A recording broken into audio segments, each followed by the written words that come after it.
Well, hey, folks, welcome aboard. Glad to see ya. Luke, you've just joined us as well. Fantastic. Um, hey, just to let you guys know, they're putting Google Fiber in along my street today, and I've noticed the last couple of days my internet has been a little spotty. So, fingers crossed. I hope we can get through the next hour without too many issues there. But just a heads up in case this goes south real fast. Hey, Christopher, great to have you with us. So, we have what is going to be a relatively short, but I hope a very fascinating discussion today. And that is using communication to exert power, influence, and authority.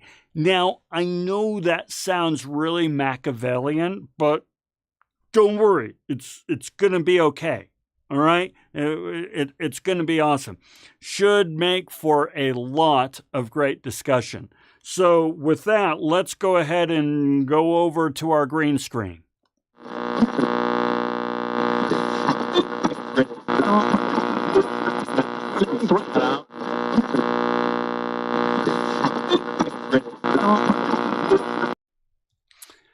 Okay, here we go. So, using communication to exert power and authority and all that good stuff.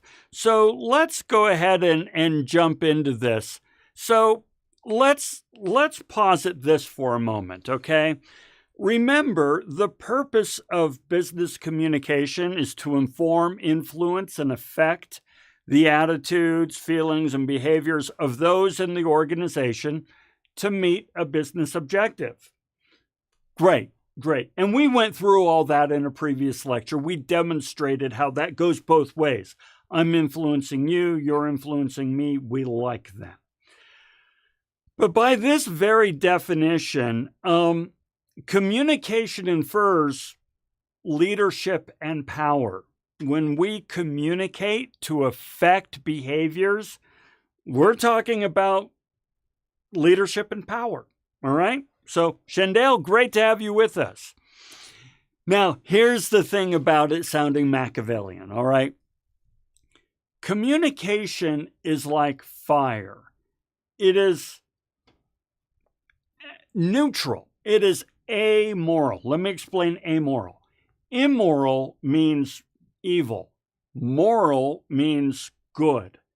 Amoral means it has no moral characteristic. Fire is just fire. Now, how fire is used, that can be either moral or immoral. Fire is absolutely fantastic and marvelous and tremendous when used in the right way, but horribly devastating when used in an immoral way. Well, power is the same thing. You and I, and we're going to go into detail on how we do this, you and I both exert power in different ways. And it's important for us to understand how both we express power and how we receive power. Because I got news for you, folks. The world is more than happy for you to be ignorant of how power works. Because if you're ignorant to power, then you are ready to be used by those who understand power. So we want to understand power, and especially when it comes to communicating in the workplace. All right. So power goes hand in hand with leadership. Now, often we might say, oh, well, I'm not a leader. No, I want to posit something to you right now. Everybody is a leader. You're a leader. I'm a leader. Everyone's a leader. It is not a question of whether or not you are a leader. The question is, in what sphere are you a leader? In what community are you a leader? So, a leader is one who influences others to attain goals. And so the greater number of followers, the greater influence we have. So I have, in Nutshell Brainery, I have 5,000 followers. Therefore, I have some level of influence with 5,000 followers. Mr. Beast has 5 million followers. I don't know how many followers, but he has millions of followers. He exerts greater influence because the greater number of followers, the greater our influence. But we're all leaders, even if we have a follower of one. We are all leaders. And as it says here, leadership, power, and communication are inextricably linked. One cannot lead without power and without communicating. So you have power. The question is, do you know where your power lies? Okay, so let's play with this today. Let's first do this. We're going to do one of our little 2-minute exercises here, and come on over here. Here's our 2-minute exercise. Oh, why do you listen to me? So you show up to these live streams, you do assignments, you interact, you engage. Why? Why do you listen to me? And so with that, let's play with that for a couple minutes.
Okay.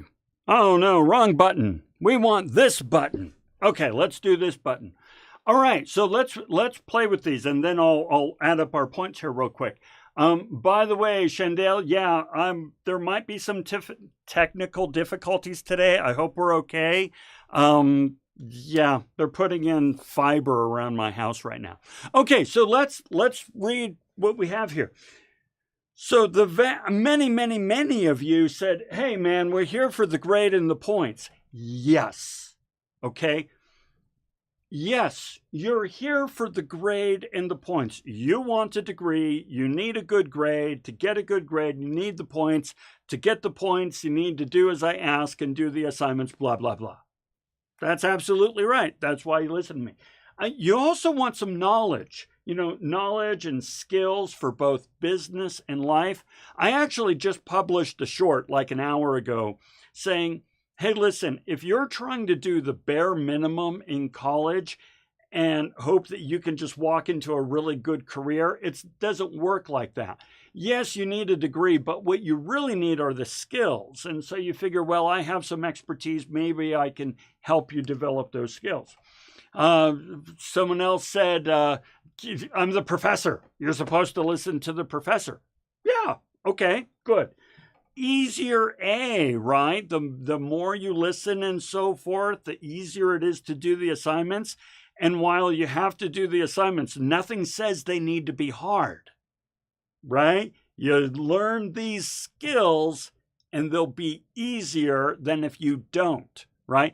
I can't agree with you more. I can't tell you how often I've had somebody try to do an assignment without reading the material or watching the video or even reading the assignment, and then they try to hand it in and it's like, no, this isn't what we're looking for. Make it easier on yourself. Also, I've got here, let's see, join because, to pass the class, right? Absolutely. Oh, interesting. Okay, and kind of, especially compared to econ, right? Okay, so maybe you listen because there's some level of entertainment. Don't worry. I'm not so full of myself to think that I'm all that. But at least maybe it's a little more engaging because of what we do, right? It's, positive reinforcement after the assignments. Absolutely. So let's come back over here and yeah, we're going to start. You guys got at least, we're going to just take you up to the 3, man. So there we are. Oh, hey, Shane. And it's also for, thank you. Hold on. You're over there. Yeah, Shane, and respect for what I do. Hey, you know what? I'm going to actually take a second and kind of glom onto that for a moment. I know students are busy. I know that school is challenging. I know it's not always on the top of your list. I get it. I totally get it. But I hope you have some level of respect for the work that I'm putting into it, such that you're like, you know what, I'm actually going to try to do kind of sort of well on the assignment because this poor schmuck, he worked so hard to try to make it good for us. I appreciate that. I really do. More entertaining than past classes? I hope so. We try. Okay, so let's continue on. We're going to push this button right here. So what I'm going to do is you're over here. Okay. In cinema, when they've got little red lights on top of the camera to say what camera's live, I don't have that. I just have to remember. Okay. We are going to talk about some types of power. We are going to talk about 3 types of formal power. And then we are going to talk about 3 types of personal power. As I talk about these types of power, I want you to make notes to yourself, okay? How you use these types of power to influence others and how others use these types of power to influence you. So we're first going to do the 3 types of formal power, have a discussion, and then the 3 types of personal power. Okay, so with that, I'm going to come on down here. Oh, let's get my screen. There. Isn't that funky? That's so cool. Okay, let's go through this. Formal power. All right, formal power is often called the first type of formal power. I apologize. First type of formal power is legitimate or position power. Someone, in the organization is above the others, like in this org chart here, and that gives them position power. So you guys already pointed this out. Okay, remember, you already know a lot of what we discussed. My job is to help you understand what you know so you can use it. So in the classroom, I am the professor, right? So I have a position of a position of authority granted to me by some other body in authority, the state of Utah, right? So I want you to consider, and we'll talk after these 3, What is your position of power in the classroom? Now remember, position power is because a formal body gave you an authority, gave you power, you can exert power. And it goes both ways. You have a position power over me. I want you to think about that. Okay? So that is legitimate or position power. The next one is reward power. I have the ability to give you something you want, and you have the ability to give me something I want. Now, in the classroom, I'm the holder of points. Huzzah! I grant points. I give unto you copious points, a plethora of points. And you like these things. Therefore, you do as I ask because you want those points. That's the reward power that I have in the classroom. You have reward power. You have something I want. What is that? And what do you have that others want that you can reward them with? Okay? And then the third type of formal power is called coercive power. The ability to take away something that you want to keep. Okay? Now, in the classroom, I have coercive power. I can take away the additional resources. I provided study guides, practice exams, samples, student examples, so on and so forth. If you follow those things, you can fall off. It's easier to get an A than to fall off a bus. I mean, it's just, you use these resources, you're going to do great. I can take those away. There's nothing that says I have to provide all that. I'm not gonna, but that's my coercive power, right? Well, you can take away something that I like. So, and that you've given me. What is that? So, let's talk about this for a moment.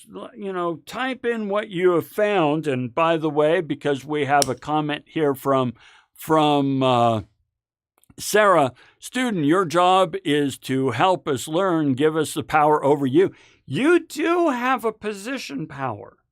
There is a body, an authority that has given you a title that means that you get help from me. What's that title? Student. Oh, yeah. Student. Throw it on in there. What about reward power? What about coercive power? What do you guys think?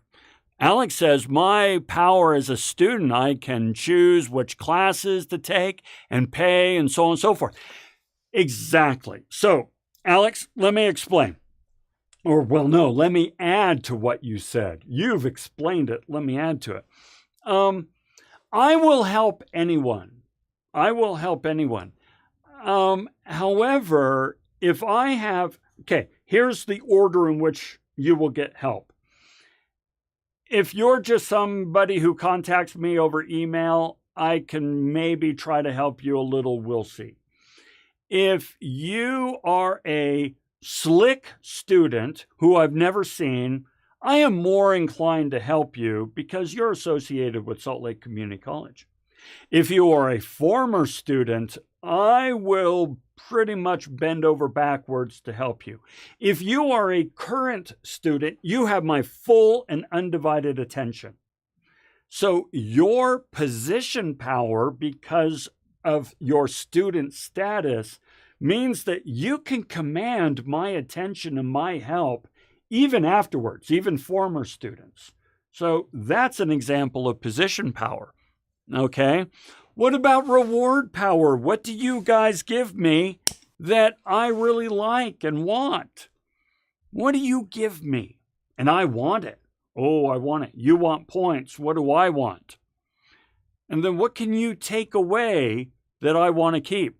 Now, Sarah once again says mutual exchange of power kind of reminds me, oh, yeah, the Hegelian dialect with the whole master-slave morality thing that seems are Yes. Oh my gosh. I don't want to be oh gosh, that's a scary idea of it connecting too much, right? But you're absolutely right.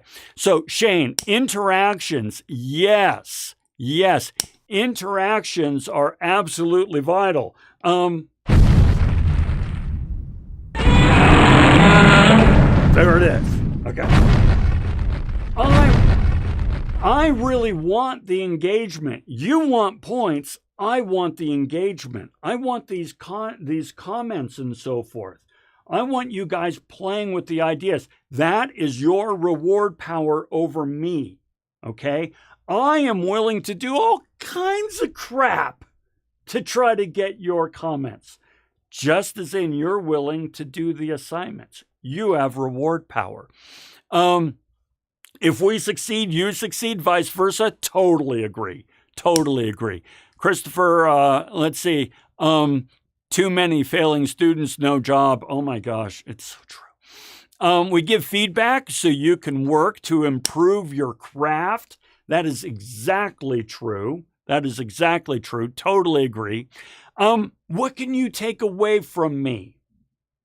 What can you take away that you have already given me that would hurt me? Can you think of anything? I'll give you a second. What can you take away that you have already given that would hurt me?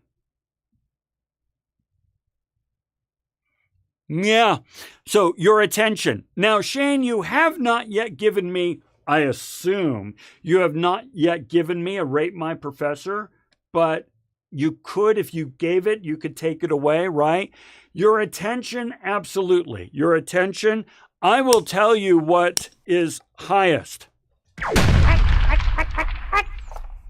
You've all committed to me that you're going to work with your teams. You committed that when you took the syllabus quiz. I asked, are you prepared to work in a team? And you all said, yes, I'm prepared to work in a team. You could take that away. And I'm telling you, that is a coercive power toward me because, frankly, the teams that struggle are the ones that make me work the hardest. I know it sounds weird, right? But I kind of have this saying that 20% of my students make me do 80% of my work. You could take away your commitment to the team and really make your lives miserable, and in so doing, make my life, miserable. I don't want that. I don't want you to take away the commitment to the team that you've already given me. Respect. Yeah.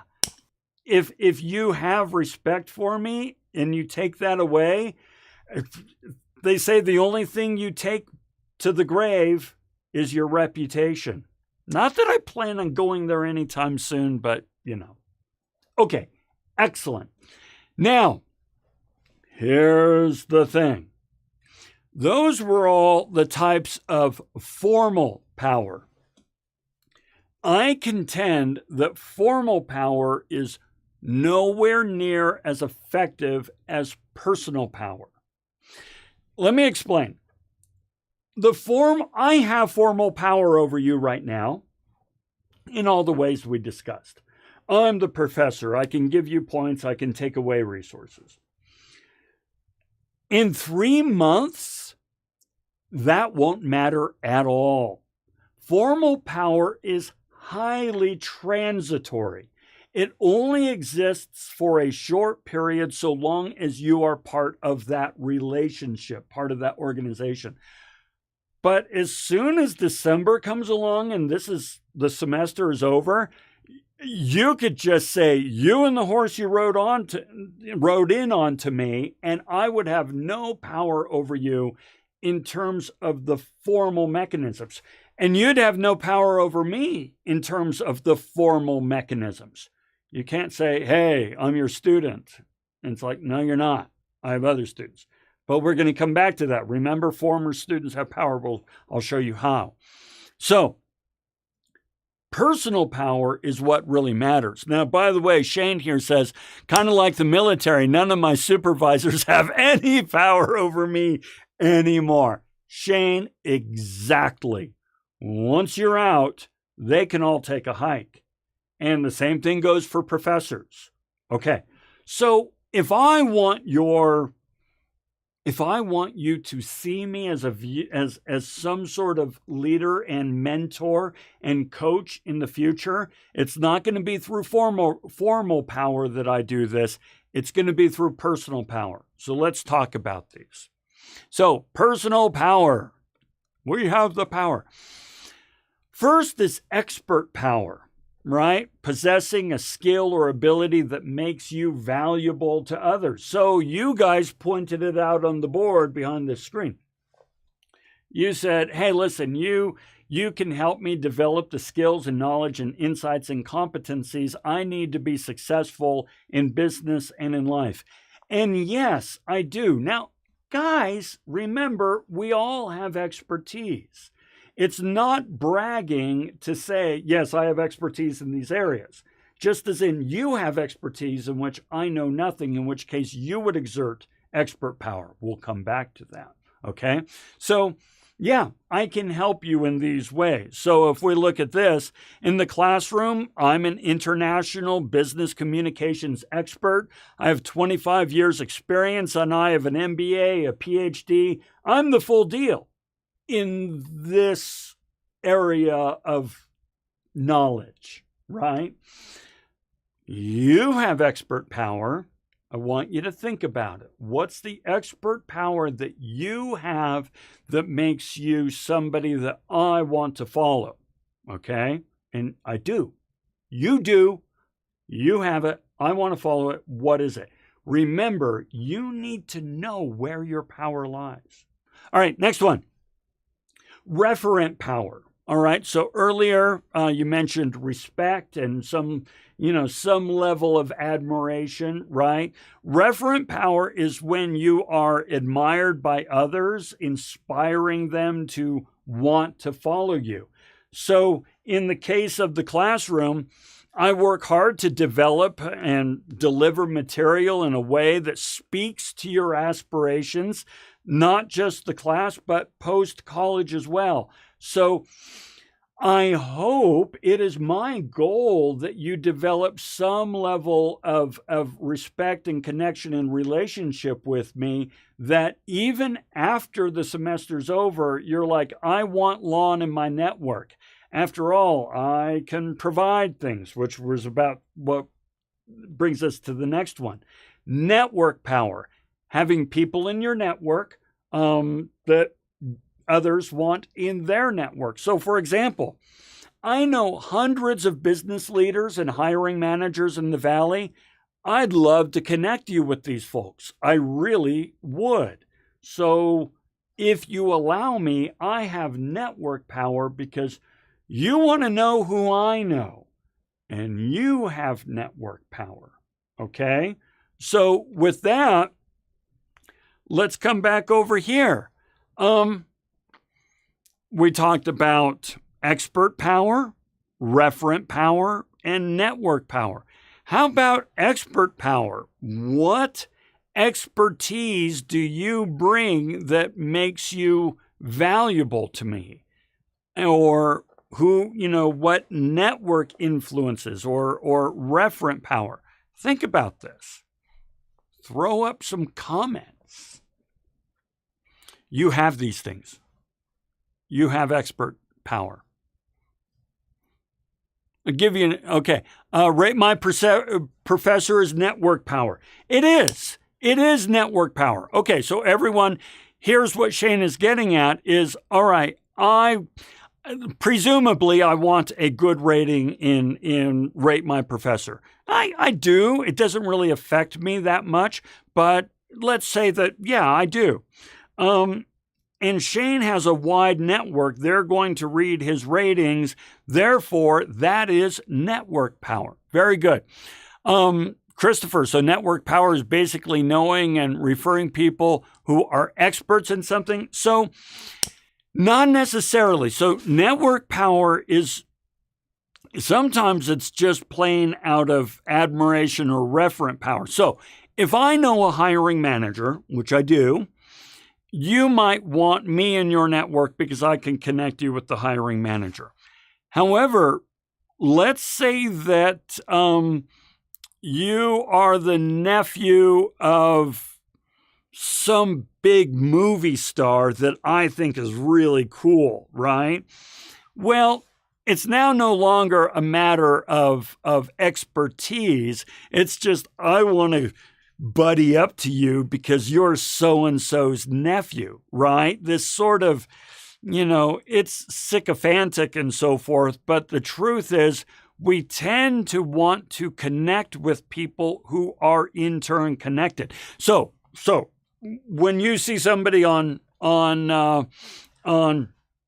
YouTube, and you see they have 5,000 followers versus 500,000 followers, network power alone says the person with 500,000 followers is more influential than the one with 5,000 followers. So it goes different ways, right? Shane, unfortunately, in the real world, your network is highly important compared to skills. Okay, so Shane, yes, let's talk about that. There we go. Next one up. It's not unfortunately. The way I put it is when it comes to getting a job, it's not what you know, it's who you know. When it comes to keeping that job, it's not who you know, it's what you know. So think about this for a moment. I am willing to bet dollars to donuts that the vast majority of you, the jobs that you work in right now, you heard about from a friend, or you heard about from a relative, an uncle, a brother, a sister, what have you. In other words, the job you have right now was likely referred to you by somebody in your network. That's the way it is in all cases. But you still need the skills, man. You totally need them. Sarah, have you ever seen my face? I can guarantee you that you'd recognize my name, potentially even the icon I use in YouTube. It's a form of reference power and reverent power, okay? Yes, exactly, right? So, Sarah, no, I haven't, but now you've got me curious. Put your link up in the descriptions there, right? So, yes, that creates a form of influence and power, absolutely. Shane agreeing, and then Randy, what you're good at, or what your degree is in after you graduate, computer programming, so on and so forth. Randy, what are you good at? Okay, so Randy, you specifically, what are you good at that could cause somebody else, such as myself, to go, whoa, really? That's cool. Tell me about it. Trust me, you have one. You all have one. Okay. Luke, the reason I got my job is because of my dad, but I been there a while and I know exactly how to do my job. Yeah, exactly. So, Luke, that's exactly my point. He may have helped you get the job, but you're earning it on your own. By the way, true story, my father gave me a job over the summer one time with his business. He did not rehire me after that summer. So he helped me get the job, but my network was useless in me keeping the job because I didn't do a good job. So that's kind of my point, Shane, from earlier. Okay. Shane, I'm great at photography, car knowledge, video games. Don't know if any of work, but directly. Okay, so folks, let's take Shane's for example. Photography. I make YouTube videos. I use B-roll in pictures all the time, and I have hired photographers in the past to shoot pictures, and then I've also contacted photographers to say, how do you do this? Cars, I'm working on an MG Midget. I could really use some car expertise. So in a different venue, Shane would have expert power over me because he has skills and knowledge and experience and insights that I want. Okay? So very good. Very good. All right. So let's continue on. Now, here we are, over here. All of this means that, yes, we have power, but power is best used and communicated through situational leadership. Communicating in situational leadership is communicating the right message to the right audience at the right time in the right way to bring about the desired behavior. So let me show you what this means in terms of us and our classroom and the workplace. Wrong button, Lon. Let's come on over here. So every once in a while, employees don't have all the information they need to be successful. So what does good leadership look like then? Well, education and communication. Provide information needed to help the employees perform their job. So what about in our world? Well, in the case of you students, here, let's come on over here. Students need information regarding the expectations of the assignment. Therefore, my job as a leader in communicating is to communicate and explain the assignment and its expectations and answer any questions. So in this way, I am exercising communication leadership by helping to explain the expectations and give you the skills and knowledge and resources you need to be successful. Okay? Next one is when employees feel excluded, we want them to participate and be involved, and so we will use communication to encourage engagement. Now, oftentimes students, they don't feel included or, don't feel like they're listened to in the classroom or in their teams. So as a faculty member, somebody who wants to exercise leadership in the situation, I ask questions and I connect the material with things that students find interesting. So I've been asking questions today. You've been offering a lot of insights into your world, into such as post-military or things of that nature.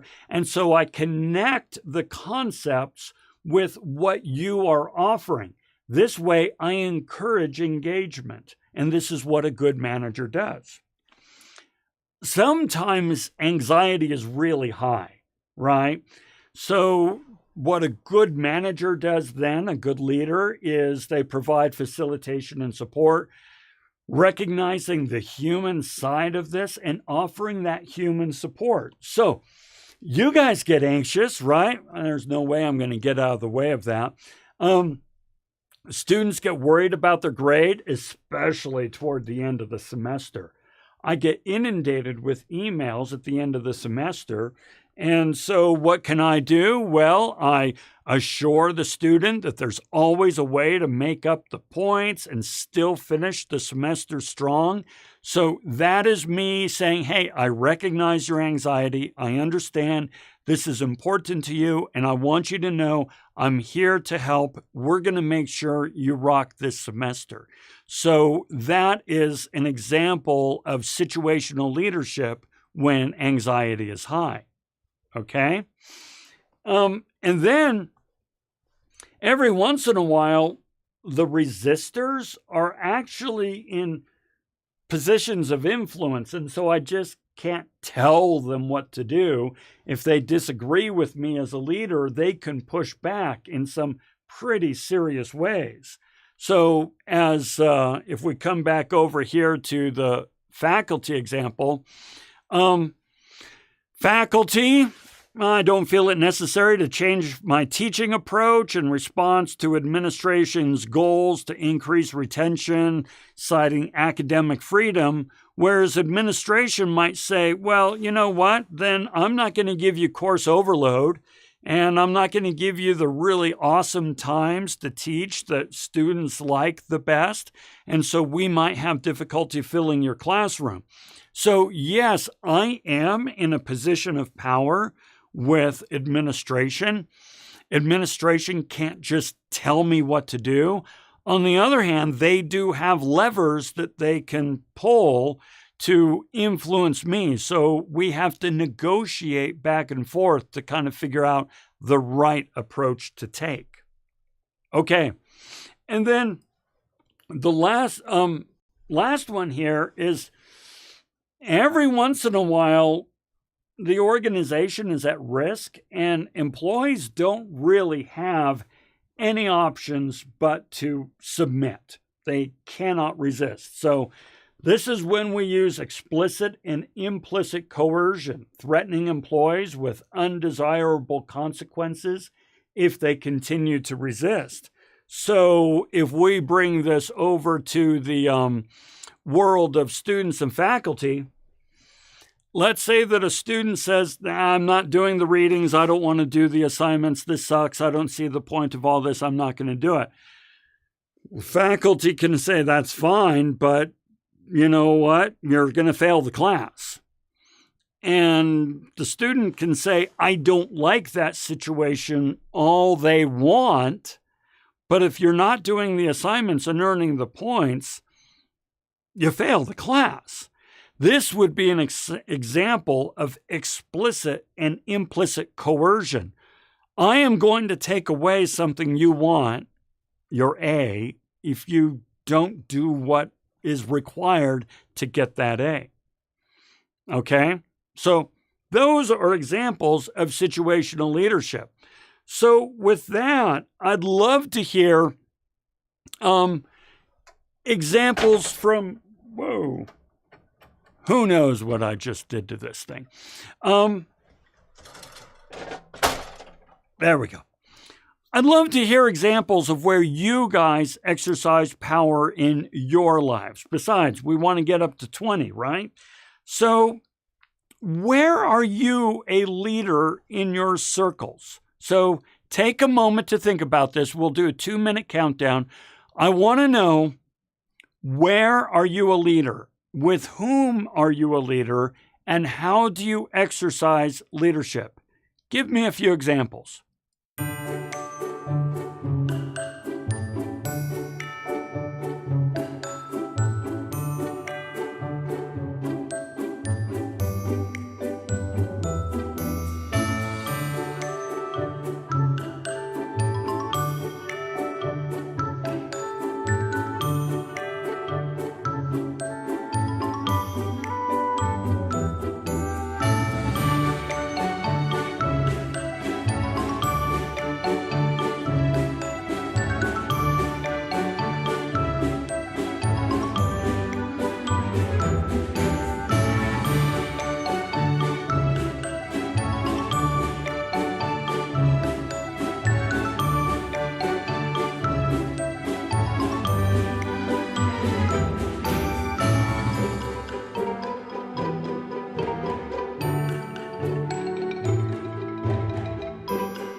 Excellent. And we've got, that's one of my favorites. That's Vampira from Plan 9 from Outer Space. Hey, we've got some great examples here. Sarah, part of a tabletop game, hosts a tabletop game weekly, okay? So where you meet, what you play, and so forth, you exercise leadership. There's a coworker of mine here at Salt Lake Community College, Jeff. Maybe you've taken a class with him. He's way into tabletop games. And yes, we go to his house and we play the games. And so he is definitely a leader in that circle, right? At work, my team, leaves me in charge of our team or team lead leaves you in charge when he isn't there. Absolutely. Yeah. Make sure the work gets done that way. Luke, basketball team, right? Yes. Basketball team. Even everybody, yes, there's a team captain, but everybody is a lead. So long as you have the ball or about to receive the ball or stopping somebody with the ball, you're leading in that situation. I really like it. Randy, you're not a leader. Your wife is the alpha. Now, I'm going to tell you, I get that. You just saw a picture of my wife. She's the leader, but we all exercise the leadership. So absolutely. But I hear you. I'm a big believer in happy wife, happy life. Me and my buddies love to work on cars off-road and most of the tools. Yes. Okay. Even when you are influencing your friends on what you're going to do over the weekend, what you're going to work on, what you're going to play, who's going to bring what tools, who's going to be responsible for this, that, and the other. That's leadership. Olive Garden for like 4 years. Come to you for help, Christopher. Yes, expertise, right? Expert leadership. Relationship, delegate chores in the house, Tiffany. Absolutely. Absolutely. Every parent is a leader. I'm a leader among groups of friends, art groups. Oh, that's cool, Alex. That's really cool. Facilitating meetings. Oh, that's all right, Randy. I'll finish the rest. Okay. Relationship with my girlfriend. She is the leader of that, much more mature in handling those situations. Yeah, Luke, I get it. And that's one of the nice things about leadership is areas of expertise and so forth. So, my wife is much better at finances than I am. So she is completely in charge of the finances. Whereas I tend to be a little bit more, kind of disciplined in what we do and what we accomplish. She's always accomplishing stuff, but we'll sit down and we'll plan out our calendars together for the weekend, and we'll both lead in situations. So if we're working on something inside the house, I might be in charge. If we're working on something outside, she might be in charge. It's all situational. I like it. Leader in a marriage, absolutely. Again, situational. Both share that. Team lead in a company, that's great. At work, since I'm the only one who has the knowledge of web design and HTML, expert leadership, absolutely. Guys, you nailed it. You get the point.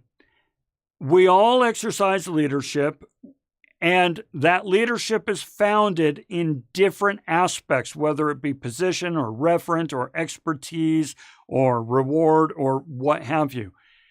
Take the time to kind of figure out what is the root of your influence, because that's going to be what helps give you an edge when it comes to influencing others to achieve goals. Okay? So that's it. We are all set. Thank you very much for joining. I am going to stick around if you have any questions, comments, concerns, you name it, or if you just want to chat. But otherwise, that's going to set you up for success, which is especially important since we're now starting the teams. And you are all leaders. Don't passively sit back and say, I haven't heard anything yet. Get in there, get dirty, start working together. It'll be great, I promise. All right? Okay. You're all set. Class dismissed. We'll talk to you again next week. And if you have any questions, hang out. Oh, yeah, Shane, thank you. Yeah, just send the here email. You're right, Shane. I'm sorry. I always forget that. Send the here email. Send the here email. Yeah, I always forget that. Hey, thanks, Sarah. We'll see you all later.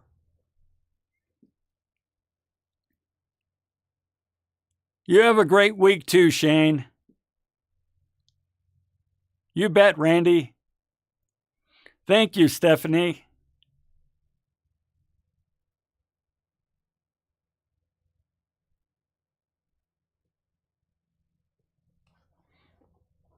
We'll see you, Alex.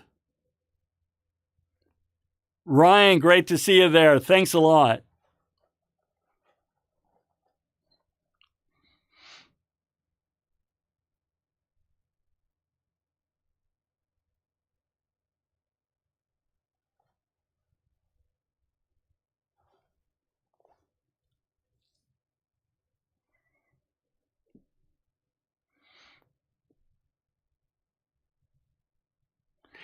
Tiffany, I'm actually reading the book now, and I was actually going to put a comment here in the next day or so to say what I have found thus far in our reading. So I'll go ahead and put something in Discord about that, and maybe we'll even set up a time that we can chat over Discord. So yeah, I was thinking the same thing this morning. Thanks for asking.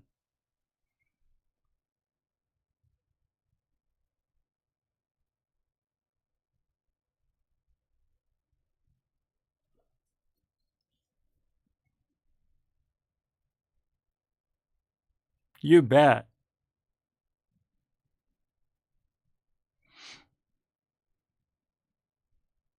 We'll see you, Shendale.